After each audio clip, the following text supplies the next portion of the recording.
আসসালামু আলাইকুম। আমাদের মাদিনা 24 চ্যানেলটি যারা সাবস্ক্রাইব করেননি, আশা করি এখন এই সাবস্ক্রাইব বাটনটি ক্লিক দেবেন আর সঙ্গে সঙ্গে এই বেল আইকনে একটি ক্লিক দেবেন, যাতে আমরা নতুন নতুন ভিডিও আপডেট দেওয়ার সাথে সাথে আপনারা পেয়ে যান। তোমার আব্বার জানাজা যখন হবে আমাকে খবর পাঠাইবা, আমি রহমতের নবী নিজে গিয়ে তোমার আব্বার জানাজায় অংশগ্রহণ করব। খবর পাওয়ার পর আমার নবী জানাজায় রওনা দেয়। পিছন দিক থেকে আমার রহমতের নবীর জুব্বা মোবারকের কোনা, জামা মোবারকের কোনা ফারুক আজম রাদিয়াল্লাহু হাত দিয়ে টেনে ধরিয়া ডাক দিয়া বলে, ইয়া রাসূলুল্লাহ, বেয়াদবি নিবেন না, আপনি কার জানাজায় দৌড়ান। ইসলামী মহাসম্মেলনের আগন্তুক মুসলমানের দল যেই ওমর ফারুকের উপর রহমতের নবী জানাত, لو كان نبيا من بعده لكان عمر, আমার পরে যদি কেউ বিশ্ব নবী হইত, আমার ওমর হইত বিশ্ব নবী। কিন্তু নবীর দরজা বন্ধ রে, পৃথিবীর জমিনে আর নবী আসবে না, কাজেই আমার পরে আর কোন নবী আসবে না। কিন্তু নবী হওয়ার যোগ্যতা ফারুক আজমের ছিল। এই ফারুক আজম নবীজির জুব্বা মোবারকে টেনে ধরলেন আর ডাক দিয়া বললেন, ইয়া রাসূলুল্লাহ, আপনি কার জানাজায় দৌড়ান? আপনি যার জানাজায় দৌড়ান, আপনি কি ওই ব্যক্তিকে চিনেন না? চিনেন না? এই ব্যক্তিকে, সেই ব্যক্তি আপনার পিছনে নামাজ পড়ত, আপনার পিছনে নামাজ আদায় করার পর বের হইয়া আবার আপনার বিরুদ্ধে সমালোচনা করত। ওরে মুমিনের দল, এই জাতীয় মুসল্লি সমাজে আছে না? না, আমরা মাযহাব মানি না, আমরা মাযহাব বলতে কিছুই বিশ্বাস করি না, কিন্তু মাযহাব ছাড়া কোন ইমাম বাংলার জমিনে নাই গো।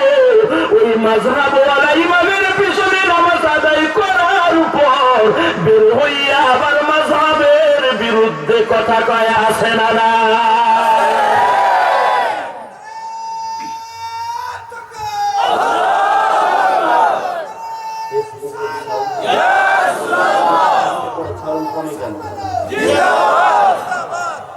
আলহামদুলিল্লাহ, আলহামদুলিল্লাহ পড়েন। গেল মাসের 27 তারিখ, গেল 2017 ডিসেম্বরের 27 তারিখ আমি আনসারীর প্রোগ্রাম ছিল গাইবান্ধা জমিনে। গাইবান্ধা জেলার সাগাটা থানায় মুমিনের দল সতীতলা দাখিল মাদ্রাসার সামনে কথা বলা আরম্ভ করলাম। আর দুরূদ পড়া শুরু করছি, দুরূদ কেউ পড়ে না। তসবিহ পড়া শুরু করছি, জিকির কেউ করে না। পিছন দিক থেকে আমার খাদেমকে বলা হলো, ঢাকার হুজুর কি মাযহাব মানে? এবার খাদেম বলল, মাযহাব দিয়া তোমার কি দরকার? তুমি মাযহাব মানো কিনা?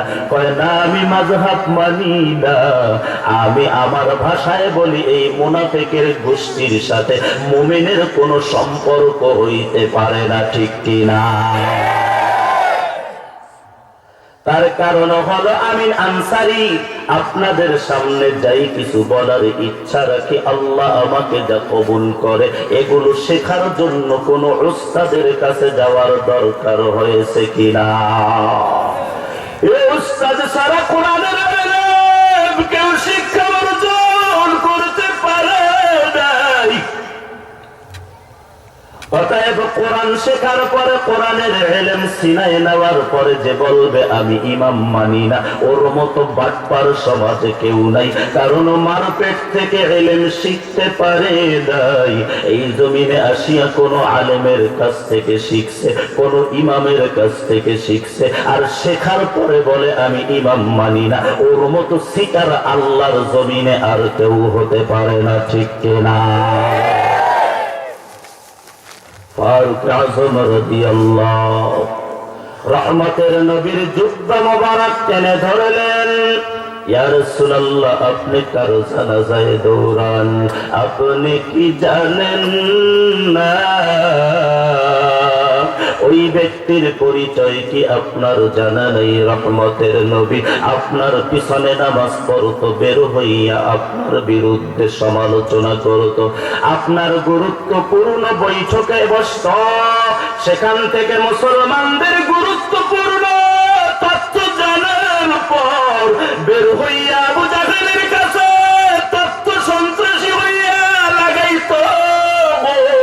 ওরে মুমিনের দল, কাফেরের দ্বারা মুসলমানের এত ক্ষতি হয় নাই, মুশরিকের দ্বারা এত ক্ষতি হয় নাই, ইহুদির দ্বারা এত ক্ষতি হয় নাই, বৌদ্ধর দ্বারা এত ক্ষতি হয় নাই।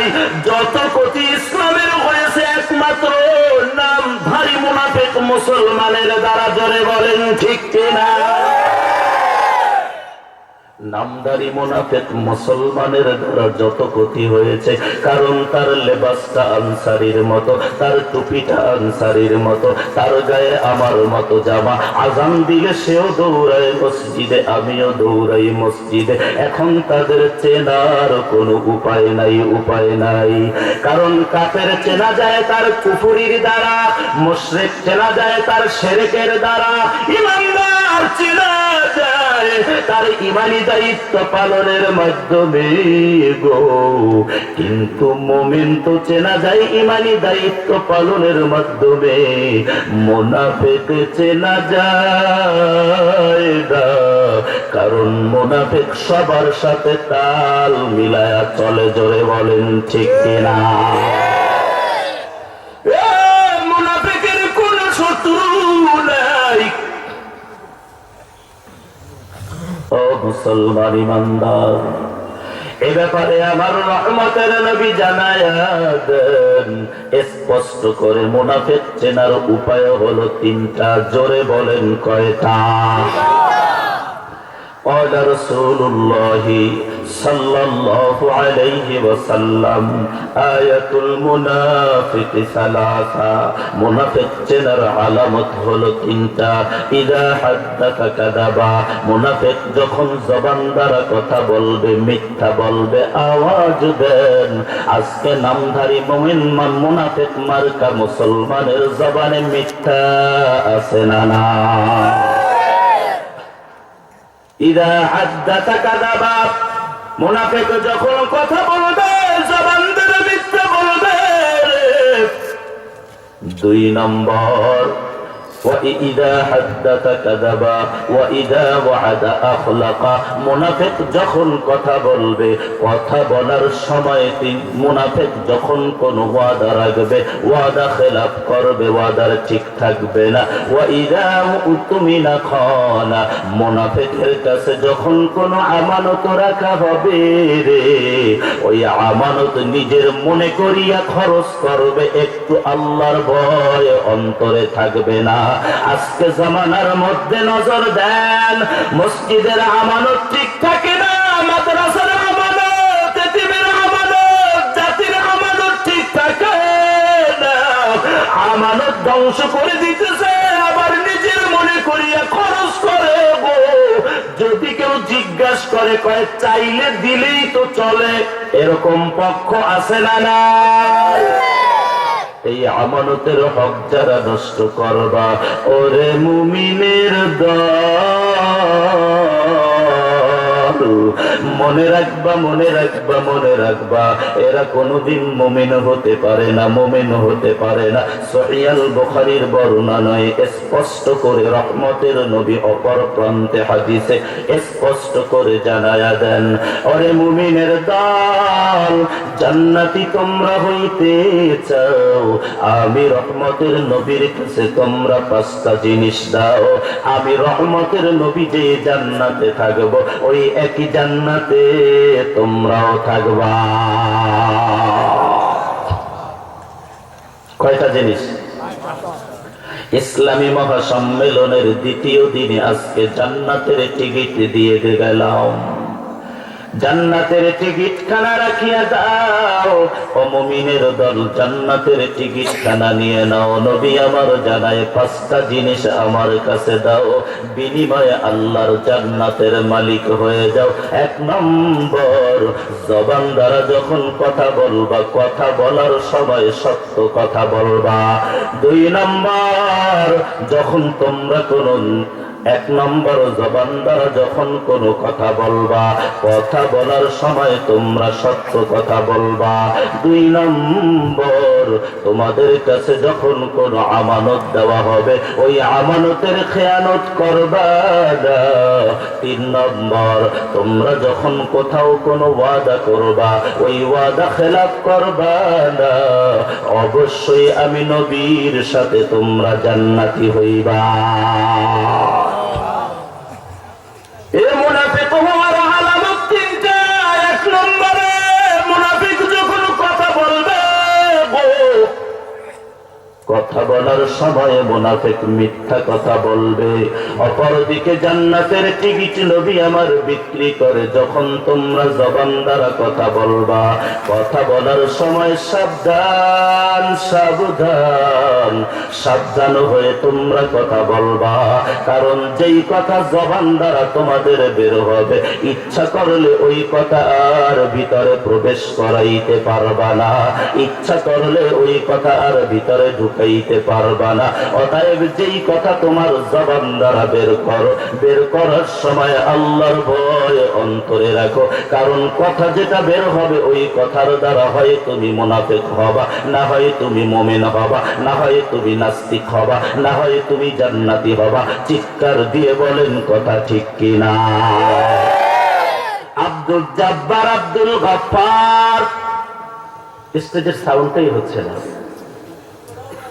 আব্দুল জব্বার, আব্দুল গফফার, আব্দুল সত্তার নাম রাখার পরে হাজার হাজার মানুষ আজকে নাস্তিক বাংলার জমিনে আছে না না? অতএব এই জবান দ্বারা কথা বলার সময় সাবধান সাবধান মুমিনের দল। কারণ এই জবানের এত দাম, জবান দ্বারা মালিককে ডাক দিয়ে ওলি হয়ে গেছে। আবার এই জবান দ্বারা আল্লাহর বিরুদ্ধে কথা বলে নাস্তিক হয়ে গেছে মুমিনের দল। অতএব জবান দ্বারা কথা বলার সময় বড় সাবধান, বড় সাবধান।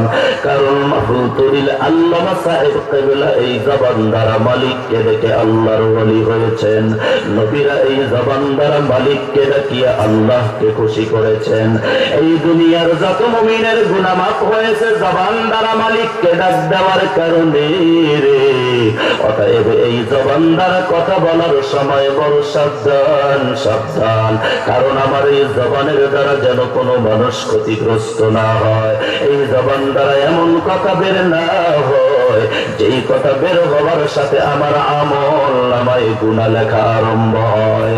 আল্লাহর ভয় অন্তরে রাখো। এই ব্যাপারে আমার আল্লাহ পবিত্র কালামে স্পষ্ট করে দিয়ে দিলেন,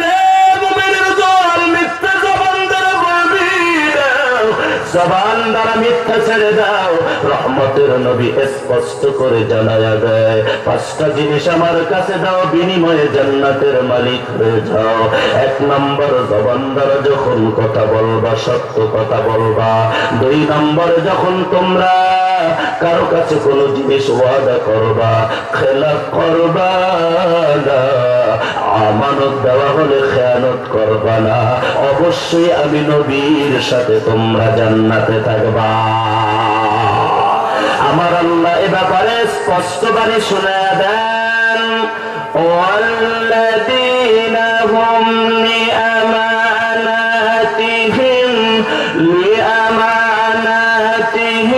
ওয়া আহদিহিম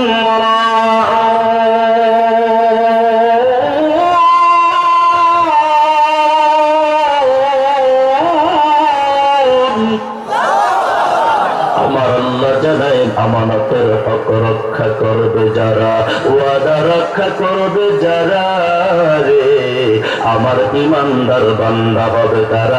এমন ইমানদার আল্লাহর জান্নাতি হয়ে যাবে।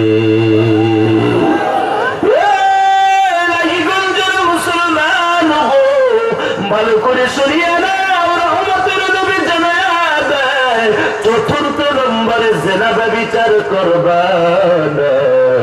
দুই পায়ের মাঝখানের লজ্জা স্থান জেনা ব্যভিচার থেকে হেফাজতে রাখবা। চোখের জেনা করবা না, হাতের জেনা করবা না, পায়ের জেনা করবা না। দুই পায়ের মাঝখানের লজ্জা স্থান জেনা ব্যভিচার থেকে বিরত রাখবা। আমি নবীর সাথে তোমরা জান্নাতে থাকবা। ওরে মুমিনের দল, জান্নাতে যাওয়ার আশায় জেনা ব্যভিচার মুমিন ছাড়বে না করবে? কি করবে? জেনা ব্যভিচার আছে সমাজে? কথা কয় না আছে? বেশি না কম? কিন্তু এ ব্যাপারে আলোচনা খুব কম, কারণ যেই দেশে এ ব্যাপারে লাইসেন্স দেওয়া হয় ওই ব্যাপারে আলেমরা এ ব্যাপারে কথা বলতে বড় ভয় পায়। তবে শুনে নেন মুমিনের দল, যেই দেশের মধ্যে দুই শ্রেণীর মানুষ বসিয়া যায় ওই দেশের মধ্যে আল্লাহর গজব। এক নম্বর, বেপরদা হাইওয়ান যখন রাস্তায় বেরিয়ে যায়, জেনা ব্যভিচার বাড়িয়া যায়, আল্লাহর গজব জমিনে নামিয়া যায়। আর যখন বেনামাজির সংখ্যা বাড়িয়া যায়, আল্লাহর গজব ওই জমিনে বাড়িয়া যায়। আল্লাহ আমাদের হেফাজত করুন, জোরে বলেন আমিন।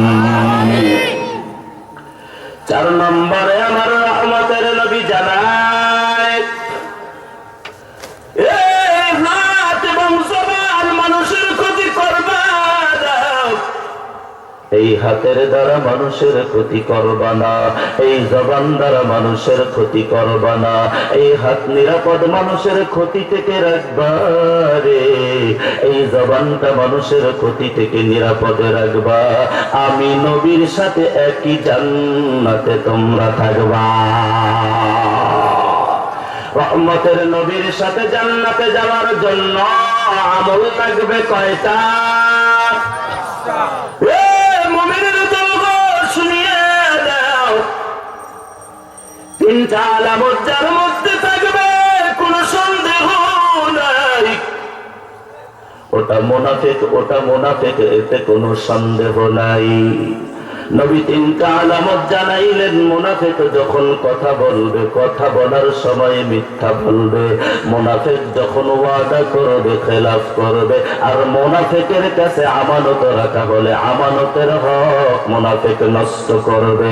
আর ওই মুনাফিকের স্থান সম্পর্কে আমার আল্লাহ পবিত্র কোরআনে স্পষ্ট করে জানিয়ে দেন, ইন্নাল মুনাফিকিনা ফি الدرك الأسفل من النار।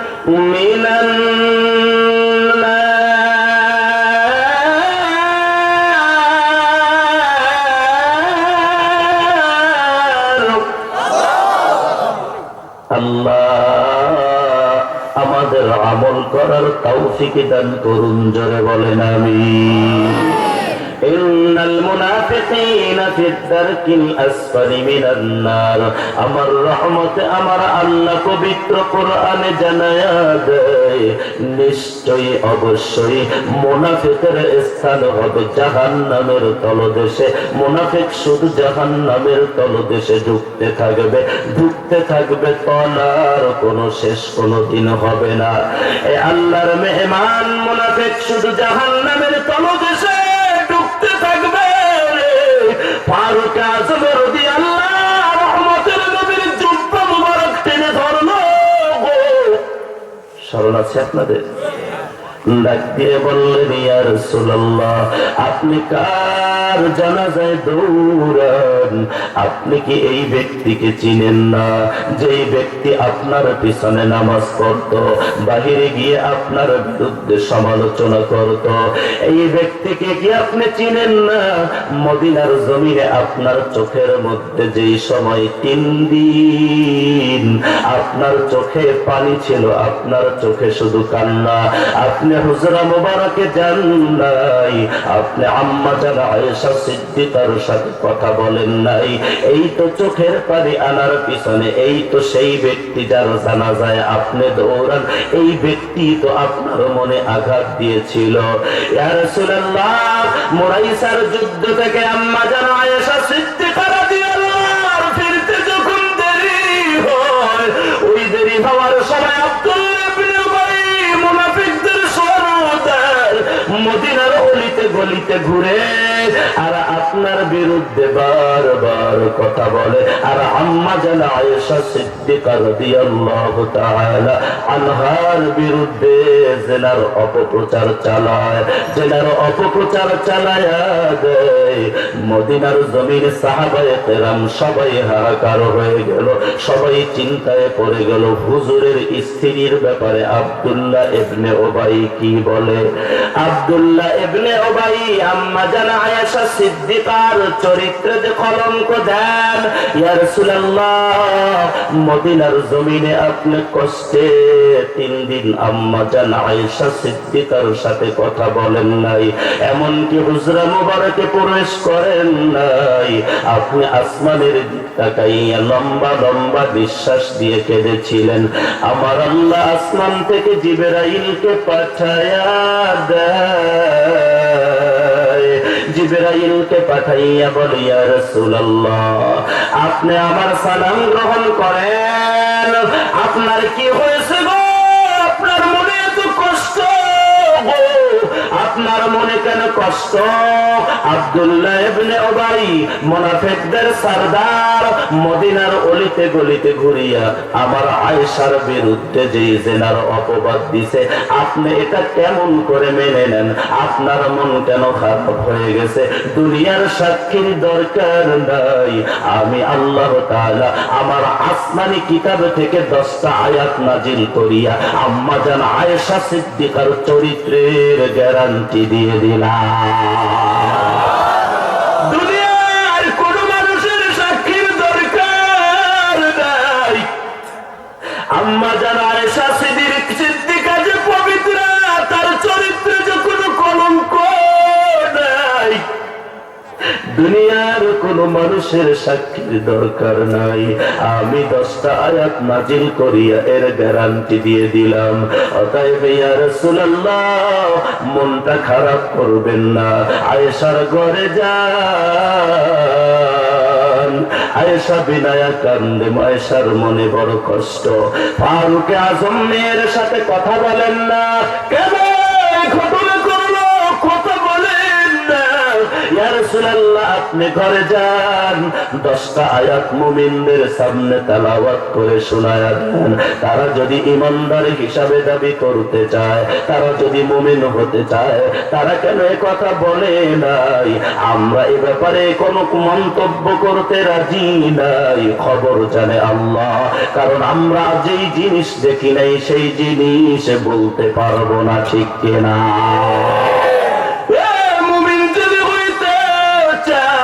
তাহলে চোখে যেই জিনিস দেখি নাই শুনিয়া সাক্ষী দেওয়া জায়েজ নাই।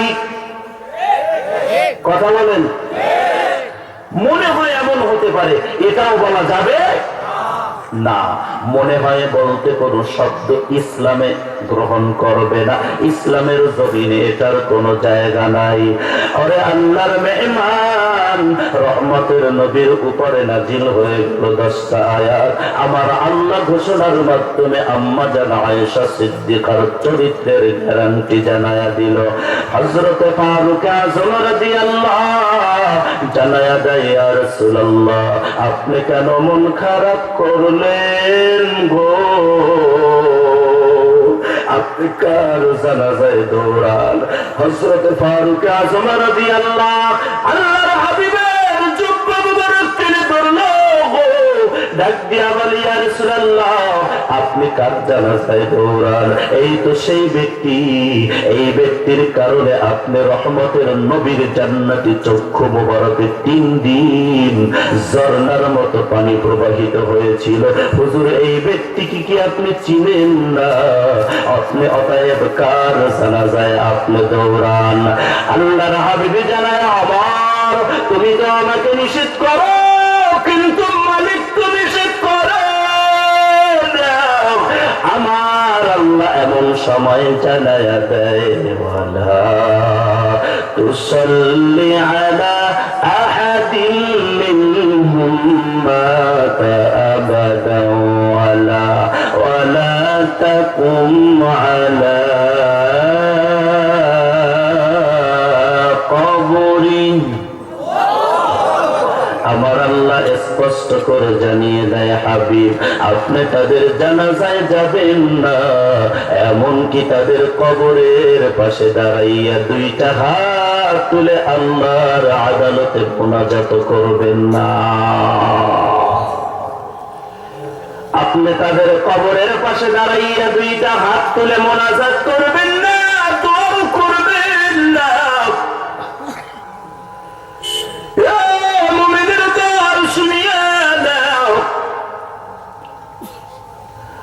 অতএব মালিক জানায় দিল তাদের জানাজায় যাবেন না।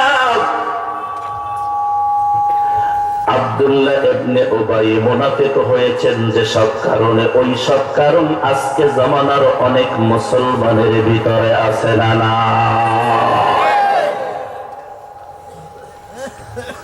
অন্য হাদিসের মধ্যে এই আয়াতের তাফসীরে ছোট্ট করে বলা হয়েছে, ইয়া রাসূলুল্লাহ আপনি ওই কবরের পাশে দাঁড়াইয়া যদি 70 বার দোয়া করেন গো, আপনার দোয়া মুনাজাত কবুল হবে না। এ মুসলমান ইমানদার, অতএব স্পষ্ট হয়ে যাও আমার মধ্যে কথায় কথায় জবান ধরে মিথ্যা আছে কিনা গো, ওয়াদা করার সময় ঠিক থাকে কিনা ওয়াদা, আর আমানত যখন দেই আমানতের খেয়ানত আমার দ্বারা হয় কিনা। হযরত ওমর ফারুক রাদিয়াল্লাহু তেনার খেলাফত আমলের যুবকের ঘটনা শুনে নেন। মদিনা থেকে 300 মাইল দূর যুবকের বাড়ি, সকালবেলা কোরআন পড়ে ফজরের নামাজ পড়ে জান মাল আল্লাহর হাতে আমানত করে রহমতের নবীজির রওজা মোবারক জিয়ারত করার জন্য রওনা দিয়েছে। রহমতের নবীর রওজা মোবারক জিয়ারত করবে, মদিনার গলি দিয়ে হাঁটতেছে, হঠাৎ করে একজন বৃদ্ধ দাঁড়ায় যায়। বৃদ্ধ বলতেছে, ও যুবক ঘোড়া থেকে নামো। কয় কেন? কয় আমার একটা ঘোড়া পাই না, এই দিকে যাইতে দেখছো কিনা? বলে না। ও যুবক সত্যি করে বলো। কয় আমি কি আপনার ঘোড়া পাহারা দেই নাকি? কয় পাহারা দেওয়ার কথা বলি নাই, যদি যাইতে দেখো আমি যাব, আর না দেখলে আমি যাব না। যুবককে বারবার বলার কারণে যুবকের রাগ হয়ে যায়, ঘোড়া থেকে জাম দিয়া পড়িয়া বৃদ্ধকে ধাক্কা দেয়, বৃদ্ধ জমিনে পড়িয়া যায়। আল্লাহর কুদরত বোঝা যায় না, বৃদ্ধ জমিন ছেড়ে বিদায় হয়ে যায়। এবার যুবক চিন্তায় পড়ে গেল, হায় হায় আমি নবীর রওজা জিয়ারতের জন্য আসলাম, ফজরের নামাজ পড়লাম, কোরআন পড়লাম, আর আমি এটা কি করলাম যেই কাজের দ্বারা একজন মানুষ জমিন ছেড়ে চলে গেল। আহারে আমার মতো অপরাধী জমিনে কেউ নাই, আমার মতো অন্যায়কারী আর কেউ নাই, কিন্তু কাঁদিয়া কি লাভ হবে? সমাধান পাবো কোথায়? সমাধান পাওয়ার জন্য মানুষের সন্ধানে বের হয়। এই বৃদ্ধের দুজন যুবক সন্তান পাওয়া যায়। ডাক দিয়া বলে, যুবক তুমি এখানে ছিলে, আমার আব্বার কি হয়েছে? বলে তোমার আব্বা জমিনে নাই। কেমন করে মারা গেছে? কয়ে তোমার আব্বাকে আমি মারছি গো। এই জামানায় এমন সত্যবাদী লোক আছে নাকি? নাই নাই। তবে দুই একজন মুমিনদের ভিতরে সত্যবাদী আছে, যারা জীবন দিবে, মিথ্যা বলবে না। বলেন ঠিক কিনা? তবে সংখ্যায় তারা খুবই কম, সংখ্যায় তারা খুব কম। সত্যবাদীদের সংখ্যায় কম না বেশি? কম।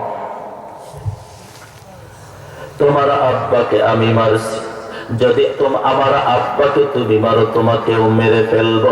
এক ভাই ধরে গেল মারবে যুবককে, পিছন দিক থেকে আর এক ভাই ছুটে গেল, কয় না না, যেই দেশের রাষ্ট্রপ্রধান মুসলমান গো, যেই দেশে কোরআনের আইন বিচার চলে ওই দেশের মধ্যে আইন নিজের হাতে তুলে নেওয়া এটাও আমানতের খেয়ানত। বলেন আল্লাহু আকবার। অতএব এখানে আইন নিজের হাতে তুলে নেওয়া যাবে না, কারণ যেই দেশের রাষ্ট্রপ্রধান মুসলমান, যেই দেশে কোরআনের আইনে বিচার চলে, যেই দেশের শাসনকর্তা হলো মুসলমান, ফারুক আজম এই দেশের যে ইসলামের খলিফা, চলো ওমরের আদালতে তিনি কি জবাব দেন। ফারুক আজম রাদিয়াল্লাহু আদালতে হাজির হয়। ওই বৃদ্ধ লোকের দুই ভাই দুই ছেলে বলতেছে, আমিরুল মুমিনিন, এই যুবক আমার আব্বাকে মেরে ফেলেছে, দেখেন এখন কি বিচার আপনি করবেন।